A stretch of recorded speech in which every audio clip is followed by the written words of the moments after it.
মূল গেটের পাশে বসে ঝিমোচ্ছিলেন দারোয়ান। মেলি চিৎকারে লাঠিটা বগলে গুজে ছুটে এলেন তিনি। বিধ্বস্ত তুষিকে দেখে চমকে গেলেন খুব। অধৈর্য গলায় শুধালেন, কি হয়েছে? কে অসুস্থ? তুষি হাঁপাচ্ছে, শ্বাসের তোরে চট করে কথা বলতে পারল না। আঙুল দিয়ে দেখালো অদূরে। বাড়ির মালিককে নিথরের মতো পড়ে থাকতে দেখে আটকে উঠলেন ভদ্রলোক।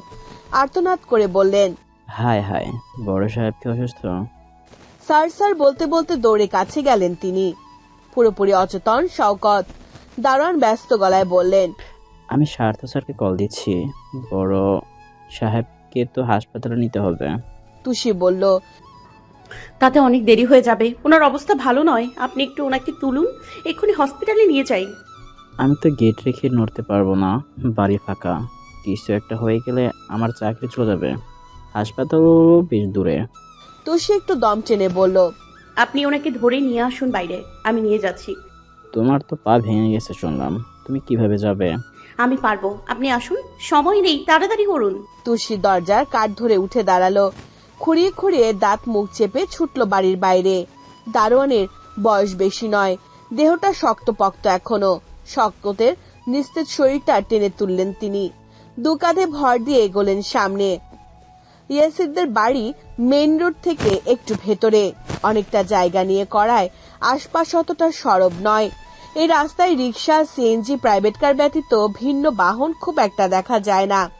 তুষি বাইরে এসে চারপাশে চাইলো, কপাল মন্দ থাকলে যা হয়। অন্য সময় লাইন বেঁধে গাড়ি ছোটা রাস্তাটায় আজ কিচ্ছু দেখা যাচ্ছে না। দু একটা রিক্সা এলো, তাতে প্যাসেঞ্জারে ভরা। তুষির মাথায় হাত পড়ার অবস্থা। কোন দিকে যাবে, কি করে নেবে সে তাও জানে না। শুধু জানে বাঁচাতে হবে ওনাকে। দারোয়ান জ্ঞানশূন্য শওকতকে সাথে এনে দাঁড়ালেন মাত্র। ভদ্রলোকের মাথা হেলে পড়েছে, ঢুলছে দেহ। উনি বললেন, একটু তাড়াতাড়ি কর মা, আমি তো বেশিক্ষণ ভর রাখতে পারবো না। তুষির কথায় ব্যস্ত ভাব। দেখছি দেখছি। ওর হঠাৎ চোখ পড়লো একটা খালি ভ্যানের ওপর। চালক সদ্য থামিয়ে রেখে প্রকৃতির ডাকে সাড়া দিতে গেছে। রাস্তার পাড়ে গিয়ে বসেছেন। তুষি উদ্বেগ নিয়ে বলল, ওই তো একটা ভ্যান, চাচা আসুন, নিয়ে আসুন ওনাকে। ভ্যানের দূরত্ব কয়েক পায়ের। দারোয়ান নিয়ে এলেন শওকতকে। তুষি বলল, এখানে শুয়ে দিন, তাড়াতাড়ি করুন। ভদ্রলোক বিস্মিত বনে বললেন, এই ভ্যানে করে নিয়ে যাব? কি বলো, সময় লাগবে তো? এভাবে দাঁড়িয়ে থাকার চেয়ে ভ্যানে নিয়ে যাওয়া অনেক ভালো, আপনি কথা না বাড়িয়ে ওনাকে শুয়ে দিন। দারোয়ান তাই করলেন। শুনলেন ওর কথা। নিজের ভ্যানের কাছে দুজন অচেনা মানুষ দেখে তড়িঘড়ি করে দৌড়েলেন চালক। এই কি হয়েছে, কি লাগবো? আর এরে আমার ভ্যানে উঠাইছেন কেন? কেরা আপনারা? তুষি নরম গলায় বলল, দেখুন উনি অসুস্থ, ওনাকে এক্ষুনি হসপিটালে নিতে হবে, আপনি একটু। লোকটা মাঝপথে খ্যাক করে উঠলেন, মগের মুল্লুক নাকি? কথা নাই বাত্রা নাই, আমার ভ্যানে শোয়াইয়া কন হসপিটালে নেওয়ান লাগবো? এই মাত্র কতটি মাল নামাইয়া রাইখা এলাম, শরীর ম্যাজম্যাজ করতেছে, বাড়ি যামু, ভাত খামু, অহনেডি পারতাম না। নামান রে নামান। শেষটুকু ধমকে বললেন তিনি। কণ্ঠে কি তেজ! মেজাজ খিচড়ে গেল তুষির। কুস্তি জেতা সৈনিকের সত্তাটা ছিটকে এলো বাইরে। খপ করে থাবা দিয়ে লোকটার স্যান্ডো গেঞ্জির গলাটা টেনে ধরল ও। ভদ্রলোক হক চকালেন, থমকে গেলেন, চোখ ছানাবাড়া করে তাকালেন ওর দিকে। তুষি কটমটিয়ে বলল, শালা, ভেজ দেখাস আমারে? হ্যাঁ, তুই জানোস আমি কে? মাইয়া মানুষ দেখা খুব হালকা ভাবে নিয়া ফালাইছস তাই না? এমন ঘাত দিব একদম মেজানির জন্যে শরীরটাই থাকবে না।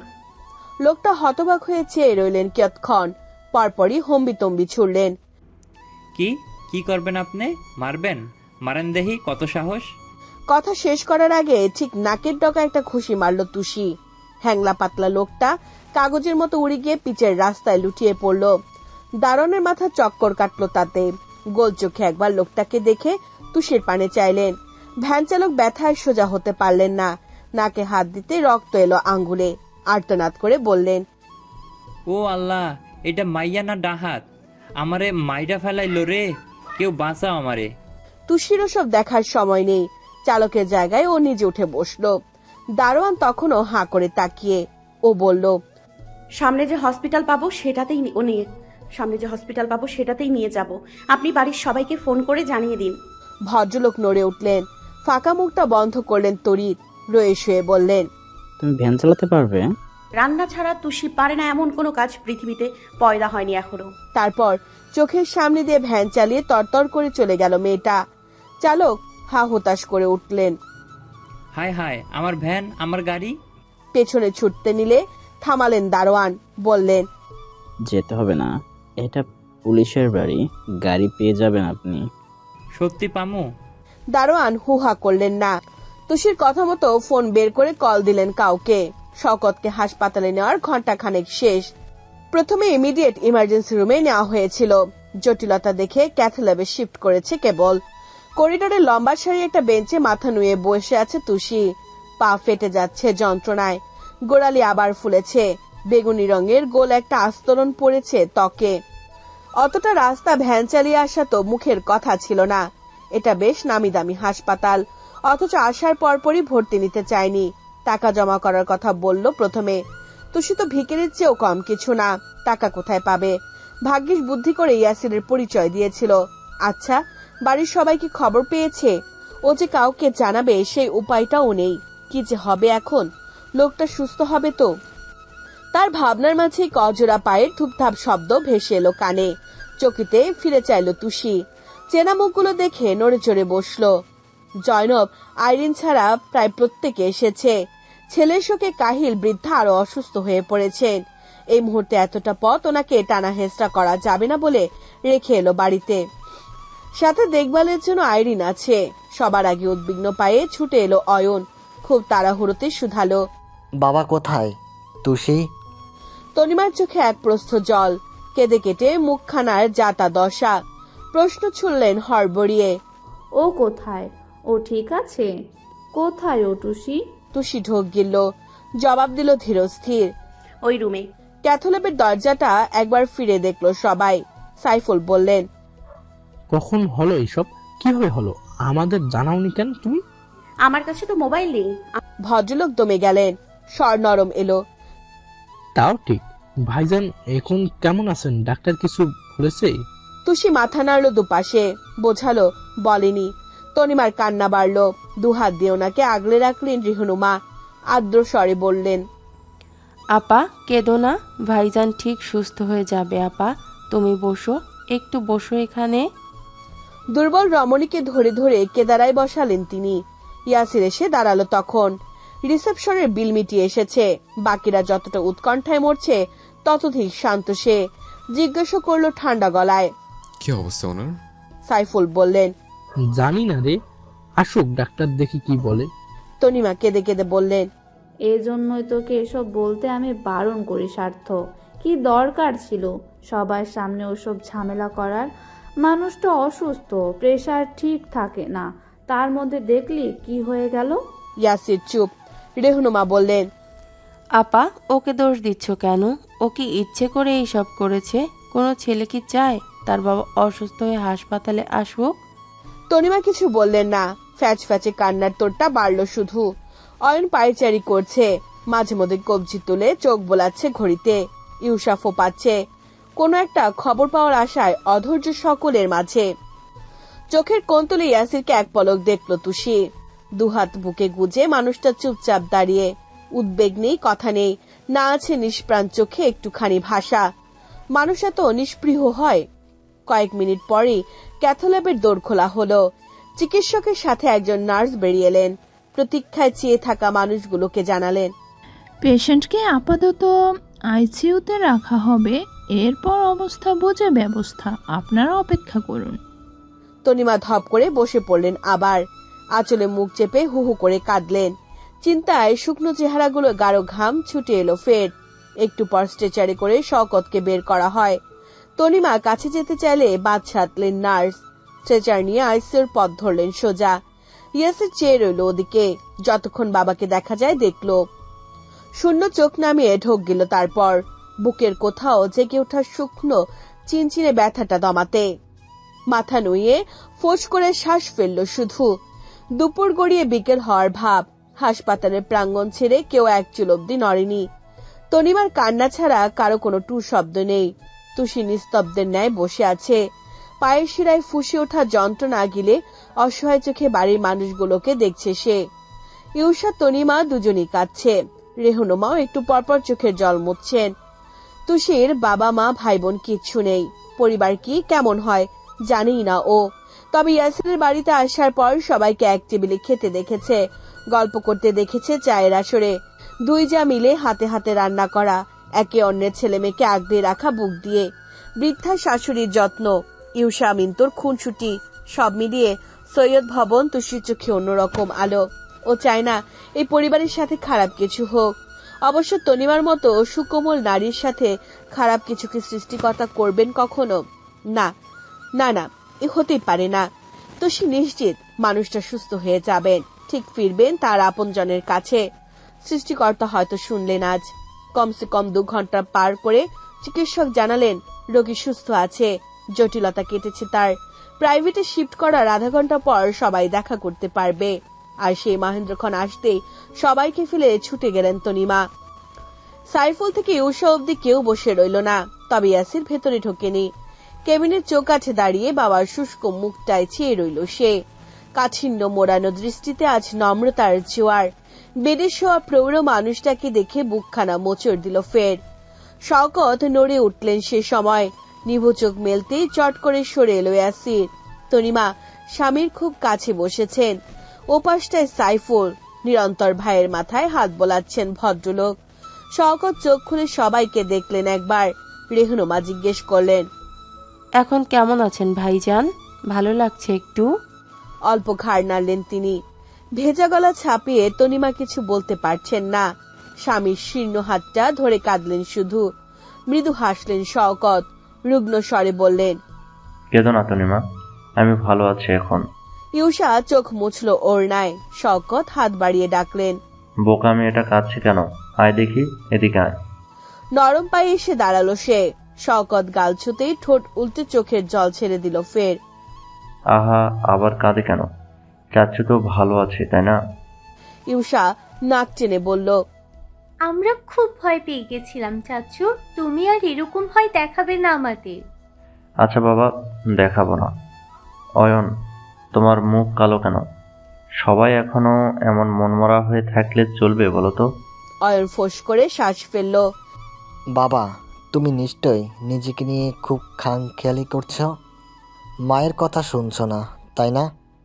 না হলে সুস্থ মানুষ হঠাৎ অসুস্থ হবে কেন? শওকতের ঠোঁটে এই অল্প হাসি মুছল না। ভেতর থেকে জেগে ওঠা দীর্ঘশ্বাস মিটিয়ে নিলেন বুকে। আর্ত চোখে একবার কেবিনের দরজাটার দিকে তাকলেন তিনি। সবাই এলো, অথচ ইয়াসির ও এলো না। তারপর হুট করে কপাল গোটালেন ভদ্রলোক। রুমের চারিদিকে ভালো করে দেখলেন। সাইফুল খেয়াল করলেন ব্যাপারটা, জিজ্ঞেস করলেন, কিছু লাগবে ভাইজান? ওই মেয়েটা কোথায় সাইফুল? রেহনুমা বললেন, কোন মেয়ে ভাইজান? ওই যে তুষি মেয়েটা যে আমাকে নিয়ে এলো এখানে। ইউষা বলল, ও তো বাইরে বসে আছে। ডাকো তো। সবাই অবাক হলো, বিভ্রান্ত হয়ে মুখ দেখলো নিজেদের। শওকত তো তুষির নাম শুনতেও পারে না, ডাকছে কেন তাহলে? ইউষা সময় নিল না, আনছি বলে স্ফূর্ত পায়ে ছুটে গেল সে। তুষির ক্লান্ত লাগছে, কতক্ষণ ধরে বসে আছে এখানে। একটু শুতে পারলে ভালো হতো। পায়ের সাথে পিঠটাও ব্যথা করছে এখন। একা একা তো কোথাও যেতেও পারবে না। উফ, পা ভাঙারও এত জ্বালা। মেঝের বুকে চোখে নামিয়ে মেয়েটা ঝিম ধরে রইল। পায়ে হঠাৎ এত ব্যথা করছে কেন? ভ্যান চালানোর সময়ও তো এমন করেনি। তক্ষুনি একটা দীর্ঘ কালো অবয়ব ভেসে উঠল ফ্লোরে। তড়িৎ মাথা তুলল সে। পর্বতের মতো দেহটা নিয়ে এসে দাঁড়িয়েছে ইয়াসির। তুষির চোখ গিয়ে সরাসরি পড়ল মানুষটার নয়নতারার মাঝে। ক্ষুরধার নিজের দৃষ্টি দেখেই বাঁকা শির দ্বারা সোজা হলো অমনি। ইয়াসির বলল, বাবাকে তুমি ভ্যানে করে এনেছ? মেয়েটা ঘাবড়ে গেল একটু। ইয়াসিরের চোখ মুখ এত নিরুদ্বেগ, বুঝতে পারল না কাজটা ভালো না খারাপ করেছে। মিনমিন করে বলল, আসলে কোনো গাড়ি পাচ্ছিলাম না। বাড়ির গাড়ি তো আপনারা নিয়ে গিয়েছিলেন, তাই আমি এলোমেলো উত্তর দিয়ে ঠোঁট টিপল তুষি। ইয়াসির কিছু বলবে, তক্ষুনি দুরন্ত পায়ে হাজির হলো ইউষা। থেমে গেল সে। মেয়েটা প্রফুল্ল স্বরে বলল, টুসি, তোমাকে বড় চাচু ডাকছেন। ও অবাক হয়, কণ্ঠে বিভ্রম। আমাকে কেন? ইউষার পেছনে মাত্র এসে দাঁড়িয়েছে অয়ন। উত্তর ছুড়ল সে। সেটা বুঝতে হলে তো ভিতরে আসতে হবে। তুষির মুখ কালো হয়ে গেল। পায়ের যা অবস্থা, মাটিতে ছোঁয়াতে পারবে কিনা কে জানে। কিছু বলার আগেই হাত টানলো ইউষা।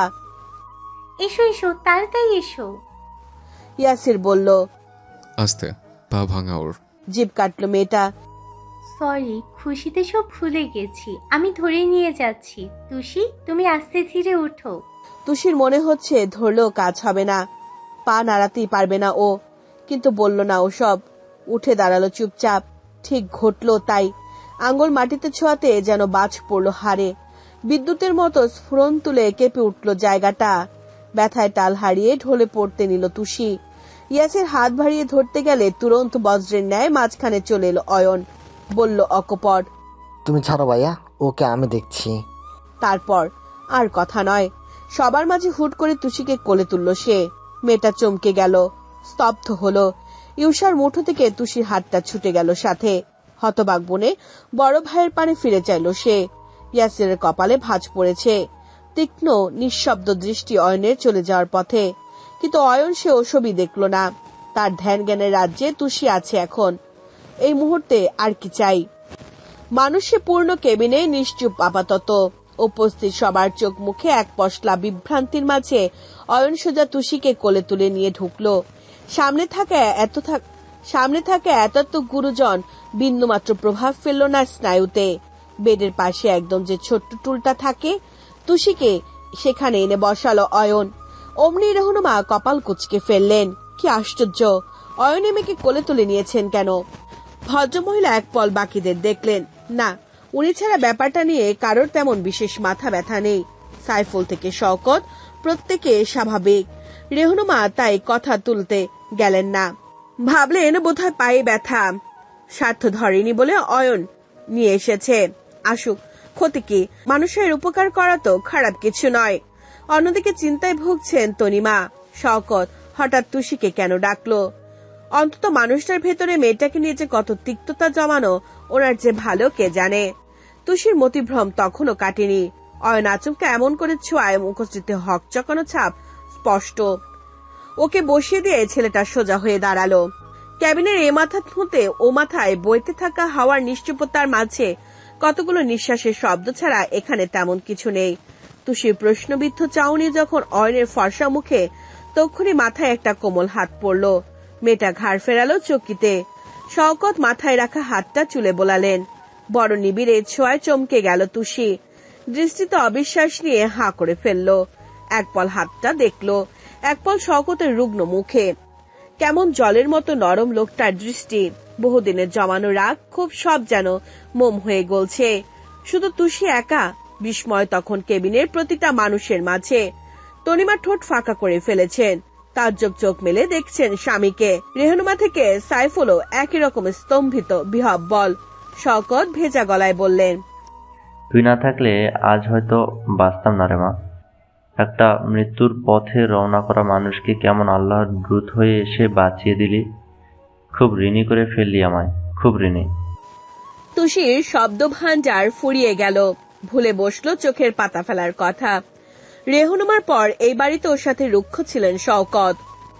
দেখলেই নাক কুচকে তাকানো কিংবা বিরক্ত চিত্তে মুখ ঘুরিয়ে রাখা, কখনো সামনে পড়লে ককর স্বরে কিছু একটা বলা, এসব তো তুষির কাছে কদিনেই ডাল ভাতের মতো হয়ে গেছে।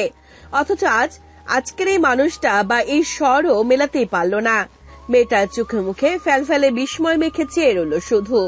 শওকত ফোঁস করে শ্বাস ফেললে বললেন, এতদিন বস্তির মেয়ে বলে বলে তোকে অপমান করতাম, অথচ দেখ জীবন বাঁচানোর বেলায় বস্তির মেয়েটাই এগিয়ে এলো তো এলো, নিজের পায়ের কথাও ভাবলো না। আচ্ছা, এত উদার মন, এত পরিষ্কার মন মানসিকতা কোথায় পেলি তুই? এই যুগে এসেও এসব কারো থাকে? রেহনুমা চোখ ঝাপটালেন দু একবার। ইয়াসির জানিয়েছিল শওকত অসুস্থ হয়ে পড়েছেন। তুষি ওনাকে নিয়ে হাসপাতালে এসেছে। এর বেশি কিছু ওনার জানা নেই। কিন্তু তাতেই ভাইজান এত গদগদ হয়ে কথা বলছে, মাথায় হাত বোলাচ্ছে কেন?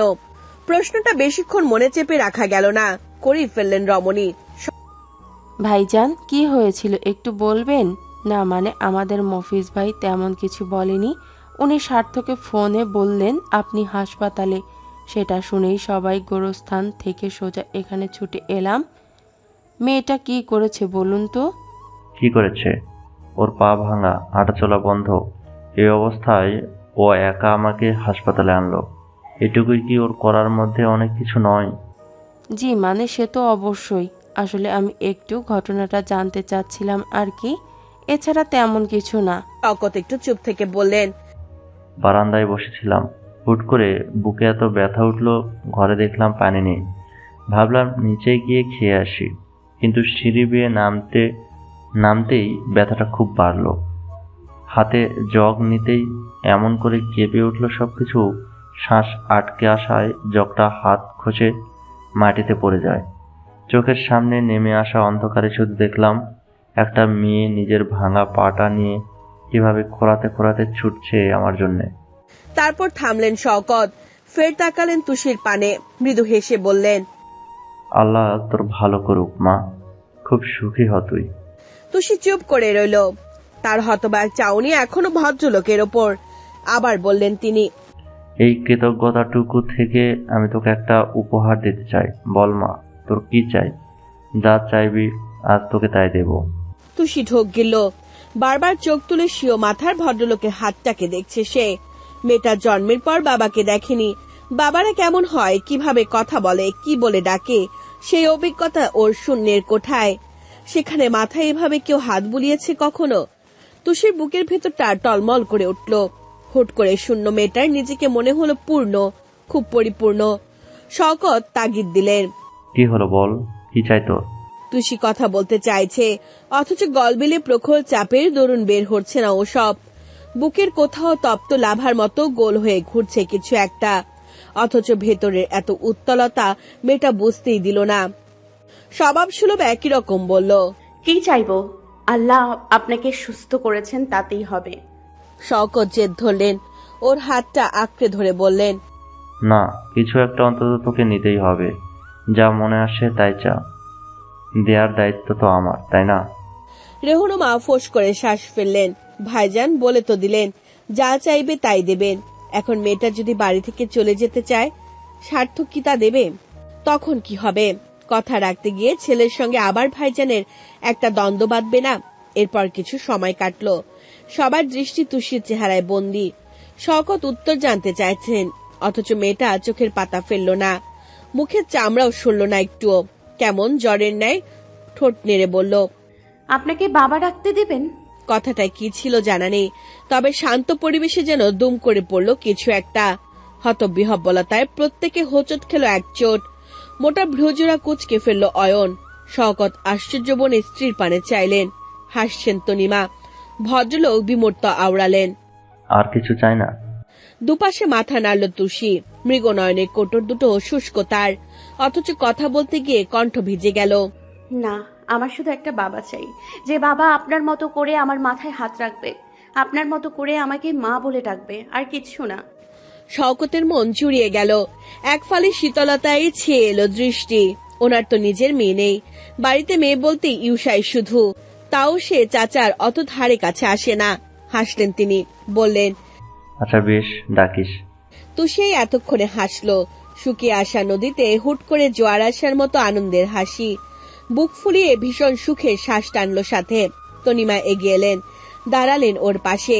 মেয়েকে অভিমান নিয়ে বললেন, তুমি তো এতদিন আমাকে একবারও মা বলে ডাকতে চাইলে না, অথচ আজ উনি একটু মাথায় হাত রাখতে বাবা বানিয়ে ফেললে। তুষির কণ্ঠে বিব্রত ভাব। আপনারা এত উঁচু মানের মানুষ, আমার কি ওই যোগ্যতা আছে আপনাদের সাথে সম্পর্ক পাতবো? আজ যে কি হয়েছে বুঝতে পারছি না। বোধহয় জন্মের পর বাবার মতো কোনো পুরুষ মানুষ আমাকে এমন করে ডাকেনি, তাই। তনিমা বললেন, থাক থাক বাবা, এত ব্যাখ্যা দিতে হবে না, আমি তো মজা করছিলাম। তারপর ওর গাল ছুঁয়ে বললেন, তুমি একদম আলাদা তুষি, ভীষণ আলাদা। তাই হয়তো তোমাকে প্রথম থেকেই আমার এত ভালো লাগতো। আজ তো বাড়ির প্রত্যেকে বুঝলো তুমি কেমন। এখন শুধু আমার ছেলেটা বুঝলেই হয়। শেষটুকু মনে মনে বললেন তিনি। অয়ন আর চোখে তুষিকে দেখছিল। মায়ের কথায় মাথা নুয়ে হাসলো সে। সত্যি মেয়েটা আলাদা, বিশেষ খুব। এত বিশেষ হওয়া হয়তো উচিত হয়নি ওর। এই যে অয়ন একটু একটু করে মুগ্ধতায় মরবে, এসব থেকে ওকে বাঁচানোর দায় কে নেবে এখন? সে সময় কেবিনের ভেতরে এসে দাঁড়ালো ইউসা, তার চোখ ইয়াসিরের দিকে। মানুষটা কেবিনে ঢুকছে না, বাইরে দাঁড়িয়ে কথা বলছে ফোনে। ইউসা এতটা সময় বোঝার চেষ্টা করছিল ভাইয়ের মনে কি চলছে, কিন্তু না, এতক্ষণ দাঁড়িয়ে দাঁড়িয়ে পা ব্যথা হলেও কিছু বুঝতে পারিনি। ওর সাথে একটা কথাও বলেনি ইয়াসির। উফ, ভাইয়া এত শক্ত কেন? চোখের সামনে থেকে ওনার বউকে অয়ন ভাই তুলে নিয়ে এলেন, তাও একটু টুটা নেই। ইউসা ফোঁস করে শ্বাস ফেলে অয়নের দিকে চাইলো। ছেলেটার দাড়ি ভর্তি চিবুকের এক পাশ দেখে গাল ভরে হাসলো সে। অয়ন ভাই কত উপকারী, কত ভালো মানুষ, কারো কষ্ট দেখতেই পারে না। আর মনটা ঠিক কাগজের মতো ধবধবে সাদা। এই যে তুষিকে ও আর বড় মার ছাড়া বাকি সবাই দুধছাই করে। মেজ ভাইয়া অব্দি পছন্দ করেন না, সেখানে অয়ন ভাইয়ের একটু অহংকারও নেই। তুষির পায়ে ব্যথা বলে কি সুন্দর গিয়ে কোলে তুলে ফেললেন। না রে উষা, তুই একদম খাঁটি স্বর্ণ বেছে নিয়েছিস। এখন শুধু এই স্বর্ণ তোর শরীর ছাপিয়ে মনেরও অলংকার হলে হয়। এতক্ষণে মুখ খুললেন সাইফুল, বললেন, ভাইজান তুমি বিশ্রাম না বুঝলে? আমি একটু ডাক্তারের সাথে কথা বলে আসি, কবে কি ছাড়বে শুনতে হবে তো। ভদ্রলোক যেতে নিলে থামালো ইউসা, বলল, লাগবে না আব্বু, মেঝু ভাইয়া কথা বলে এসেছে, আজকে রাতটা চাচুকে হাসপাতালেই থাকতে হবে। সাইফুল মাথা নাড়ালো, অবাক হলেন শওকত। স্বার্থ এসেছো? অয়ন বলল, হ্যাঁ, বাইরে দাঁড়িয়ে আছে। ভেতরে আসবে না, তাই না? এত সময় হাস্যোজ্জ্বল আননগুলোয় কালো মেঘ নামলো। কেউ কোনো উত্তর দিতে পারল না। প্রসঙ্গ কাটাতে তনিমা বললেন, অয়ন, তুই একটা ডাক্তারের ব্যবস্থা কর তো। এই হাসপাতালে ভালো অর্থোপেডিক্স কে আছে দেখ। তুষি পা দেখছিস, ফুলে তো একদম জাতা অবস্থা। অয়ন ঘাড় নাড়ল। একবার তুষিকে দেখে বেরিয়ে এলো বাইরে। কয়েক কদম এগিয়ে পেছনে শব্দ পেল পায়ের। ক্রস্ত ফিরল সে। অমনি থমকে দাঁড়ালো ইউসা। একটা চোর ভাব করে গুটিয়ে ফেলল শরীর। অয়ন কপাল কুঁচকে বলল, তুই কোথায় যাচ্ছিস? মেয়েটার মিনসে জবাব। মানে তোমার সাথে। কেন? ইউসার কণ্ঠ আরো ছোট হয়ে এলো। আমতা আমতা করে বলল, যদি হারিয়ে যাও, আসলে এত বড় হাসপাতাল তো, তাই আর কি। অয়ন তবদা খায়, তাজ্জব হয়, পরপর হাসে মাথা নেড়ে, বলে, এখানে কতবার এসেছি আমি, জানিস? যা, আসতে হবে না। ফের ঘুরে হাঁটা ধরলো সে, কিন্তু ইউসা গেল না। একই রকম এগোলো তার পেছনে। অয়ন আবার দাঁড়ালো, ফিরে চেয়ে বলল, তোকে যেতে বললাম। ইউসা কিছু বলল না, তার কাছে দেওয়ার মতো উত্তর নেই। ঠোঁট উল্টে মাথা নোয়াতেই দীর্ঘশ্বাস ফেলল অয়ন। বিফল কণ্ঠে বলল, আচ্ছা যা। মেয়েটা খুশি হয়ে যায়, ফুরফুরে হাওয়ার নয় হাসে। দুরন্ত কদমে এসে দাঁড়ায় পাশাপাশি। ঠোঁট জোড়ায় সূর্যের মতো উজ্জ্বল হাসিটা দেখে মুচকি হাসল অয়ন। কথা না বাড়িয়ে সামনে এগোলো। একই সাথে পা মেলায় ইউসা। কেবিন পেরিয়ে করিডরে আসতেই একটা বড় জটলা পড়ল সামনে। কোনো এক মৃত রোগীর লাশ নিয়ে বিদায় নিচ্ছে পরিবার। অত মানুষ দেখে সহসা ইউসার হাতটা চেপে ধরল অয়ন। মেয়েটা চমকে যায়, মুখ তুলে বিমর চোখে। অয়নের দৃষ্টি ব্যস্ত, চারপাশে দেখতে দেখতে বলল, এত ভিড়, হাত ছাড়িস না, সাথে সাথে থাক। হ্যালো বন্ধুরা, পরবর্তী পার্ট খুব তাড়াতাড়ি আসবে, তো সবাই অপেক্ষায় থাকো। আর চ্যানেলটি যারা এখনো সাবস্ক্রাইব করোনি, তারা পরবর্তী পার্ট দেখার জন্য চ্যানেলটি সাবস্ক্রাইব করে রেখো। ধন্যবাদ সবাইকে, আমাদের সাথেই থেকো।